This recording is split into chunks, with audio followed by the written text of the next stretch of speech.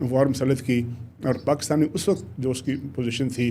نئی ایک نوزائیدہ مملکت تھی، وسائل نہیں تھے، اس کے باوجود بھارت کا مقابلہ کیا اور بھارت کو پیچھے دھکیلا اور اس کو شکست سے دوچار کیا۔ 1971 میں ایک مرتبہ پھر بھارت نے دنیا بھر کی جو اخلاقیات تھی اس کو بالائے طاق رکھا اور ایک سورن اسٹیٹ ایسٹ پاکستان میں اپنی فوجیں داخل کیں۔ پاکستان نے اس وقت بھی مشرقی اور مغربی بارڈر دونوں پر دفاع کیا اور اس کے نتیجے میں سانحہ مشرقی پاکستان جو ہے رونما ہوا۔ اس کے بعد بھی یہ بھارت کی طرف سے جو جاری تھی اس کا سلسلہ ختم نہیں ہوا۔ بھارت نے جو ہے سیاچین کی وار پاکستان پر مسلط کی، سیاچین میں مداخلت کی، وہاں بھارت کا مقابلہ کیا گیا۔ اس کے علاوہ پھر کارگل وار ہوئی جو گزشتہ صدی کے آخری چند مہینوں میں برپا ہوئی، اور اس میں بھی ایک مرتبہ پھر بھارت کو پیچھے دھکیلا گیا، بھارت کو بڑی شرمناک شکست ہوئی۔ اس کے بعد ایک اور بڑا عجیب و غریب واقعہ ہوا کہ، لیکن اس سے پہلے میں ذکر کروں کہ 1979 میں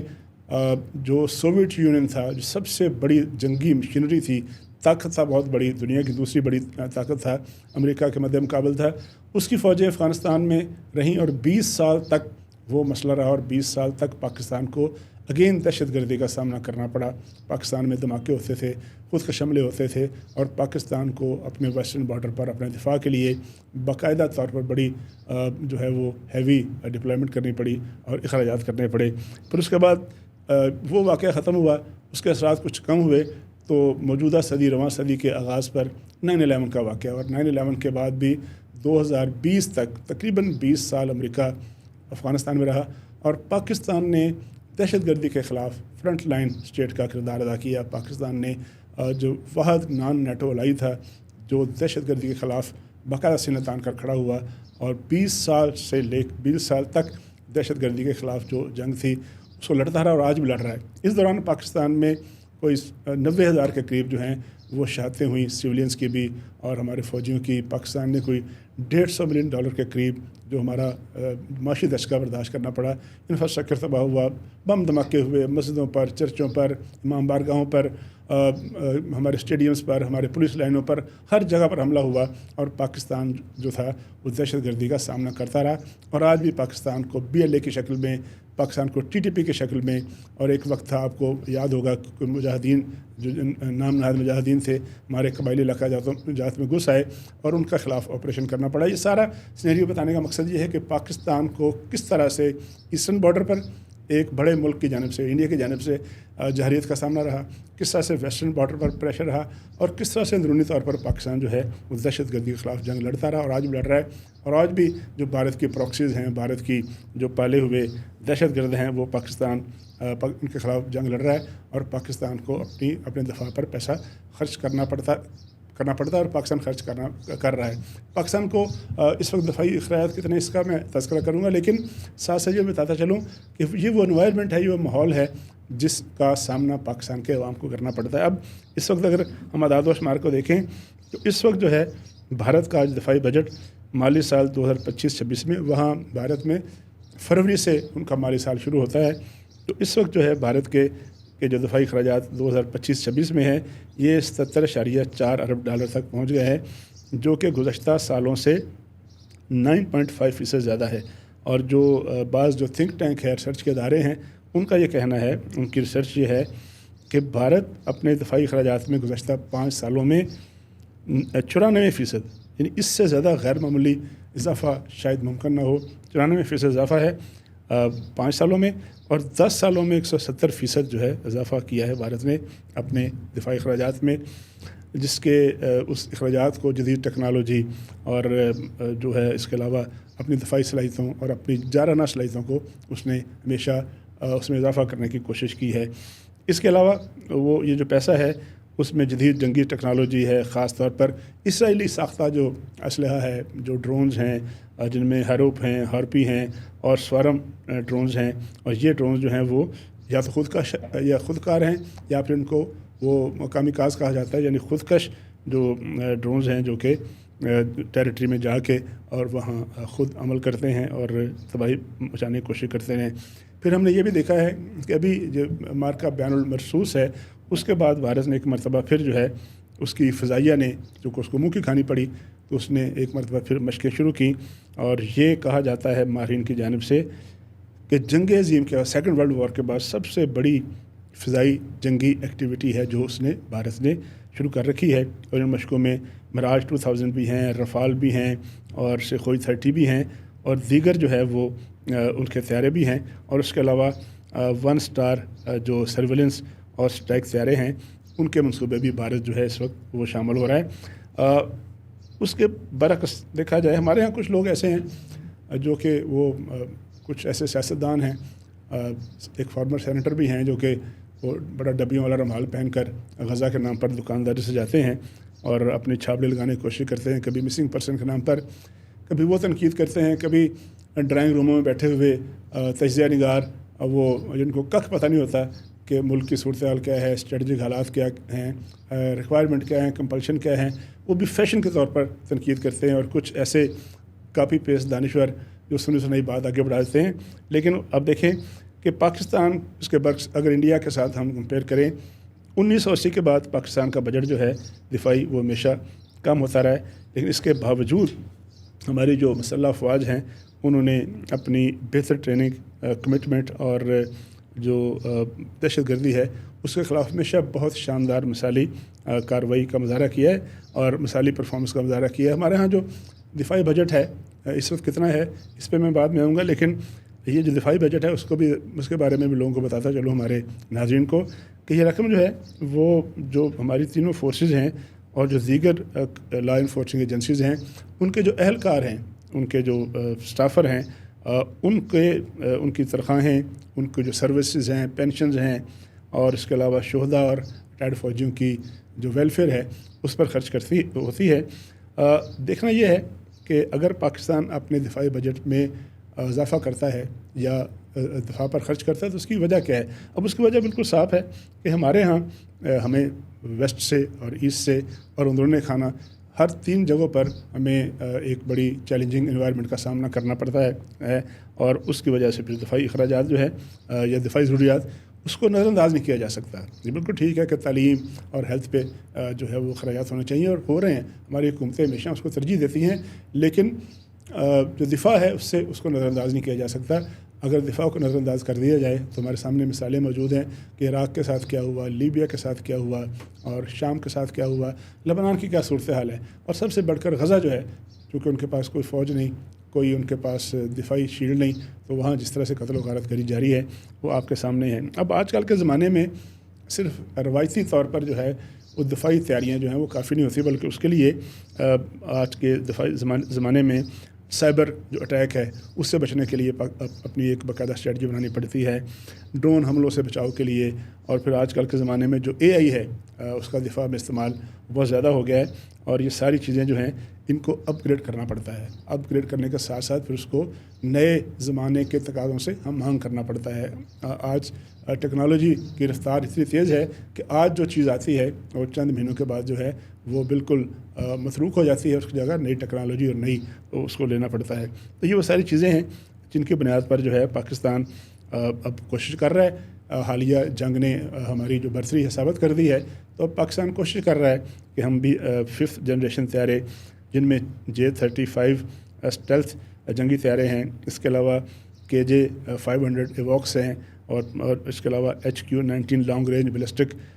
دفاعی نظام ہے۔ یہ ساری چیزیں ہیں جن کے لیے پاکستان چین کے ساتھ اور دیگر دوست ملکوں کے ساتھ نیگوشیٹ بھی کر رہا ہے، اور پاکستان الحمدللہ ان چند ملکوں میں شامل ہے جو خود اپنے طیارے بھی جو چائنا کے تعاون سے وہ بناتا ہے، بلکہ بہت سے ممالک ان کو خرید بھی رہے ہیں۔ اب وہ لوگ جو ہیں جو تنقید کرتے ہیں، جو ڈرائنگ روم میں بیٹھ کر بات کرتے ہیں اور ایک فیشن کے طور پر اپنی دانشوری بگاڑنے کے لیے کہ یہ دفاع پر بڑا خرچ ہو رہا ہے اور جو ہے وہ خرچ نہیں ہونا چاہیے، تو کیا پھر یہ ہے کہ آپ اپنی سرحدوں کو ایسٹرن بارڈر کو، ویسٹرن بارڈر کو کھلا چھوڑ دیں، دشمن کو موقع دیں کہ وہ آئے ہمیں روند کے چلا جائے؟ اس بات کو سوچنا چاہیے۔ کیا یہ جو حالیہ مارکا جو ہوا ہے، مارکا حق جیتا ہے پاکستان نے، اسے ثابت نہیں کر دیا کہ اگر ہم نے دفاع پہ پیسے خرچ نہ کیے ہوتے، اگر ہم نے ٹیکنالوجی پہ پیسے خرچ نہ کیے ہوتے، اگر ہم نے ٹیکنالوجی پہ انویسٹمنٹ نہ کی ہوتی، تو شاید ہمارا دشمن جو ہے آج ہمارے گھروں میں گھس چکا ہوتا۔ تو تنقید ضرور کریں، انالائز بھی کریں، لیکن تنقید کرنے سے پہلے سوچیں کہ ہمارے اور انڈیا کے جو دفاعی پروگرام ہے یا جو دفاعی اخراجات سے فرق کیا ہے. تو اپنی بات یہاں ختم کروں گا 2 فکروں کے ساتھ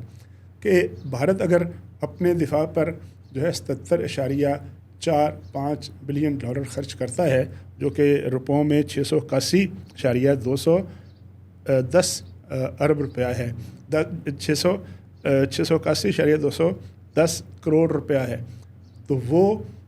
اس کا جو دفاع کا اس کا جو اخراجات ہیں وہ دنیا پر تھانے داری کرنے کے لیے ہیں, دنیا کو نیچا دکھانے کے لیے ہیں, اپنے ارد گرد کے ملکوں کو روندنے کے لیے ہے, اپنے ارد گرد کے ملکوں پر اپنی چودراہٹ جمانے کے لیے ہے, خاص طور پر پاکستان پر. اور پاکستان جو ہے وہ اگر اس نے اپنے اس دفعہ جو بجٹ ہمارا جو اناؤنس ہوا ہے اس میں اس کے مطابق 2550 ارب روپے دفاع کے لیے جو ہے وہ مختص کیے جائیں گے. پرپوزلز ہیں, ظاہر ہماری پارلیمنٹ اس کو منظور کرے گی, اور یہ کوئی گزشتہ بجٹ کی بنسبت 20% اضافہ ہے. یعنی ایک ملک ہے جو اپنے بجٹ میں اضافہ کرتا ہے جارحیت کرنے کے لیے, لوگوں کو مارنے کے لیے, دہشت گردی کرنے کے لیے, دہشت گرد تنظیموں کی سرپرستی کرنے کے لیے, اپنی پراکسیز کو پاکستان بھیجنے کے لیے. اور دوسری جانب جو ہے پاکستان ہے جو بہت تھوڑی رقم جو ہے وہ خرچ کرتا ہے, تقریباً 7-8 بلین ڈالر, اور وہ بھی صرف اس لیے کہ اس کو ایک اگریسر, ایک جارح اور ایک جو ہے ایسا ملک جو کہ دوسرے ملکوں میں دہشت گردی کرتا ہے اور جارحیت پر آمادہ رہتا ہے, اس ملک کا سامنا ہے. تو ایک طرف جارحیت ہے اور جارحیت کرنے والا ملک ہے جو کہ ارب ڈالر خرچ کرتا ہے, اور دوسری طرف جو ہے پاکستان ہے جس کو اپنے دفاع کے لیے پیسہ خرچ کرنا پڑتا ہے. تو میرا خیال ہے ایک طرف جارحیت ہے اور دوسری طرف دفاع ہے, اور اگر کوئی ملک کوئی قوم اپنے دفاع کے لیے پیسہ خرچ کرتی ہے تو وہ باقاعدہ جائز ہے, جسٹیفائڈ ہے, اور اس کی لاجک بنتی ہے, اس کی منطق بنتی ہے. تو بلا وجہ بغیر کسی وجہ کے اور حقائق کو جانے بغیر تنقید نہیں کرنی چاہیے, بلکہ ہمیں حقائق کو سمجھنا چاہیے.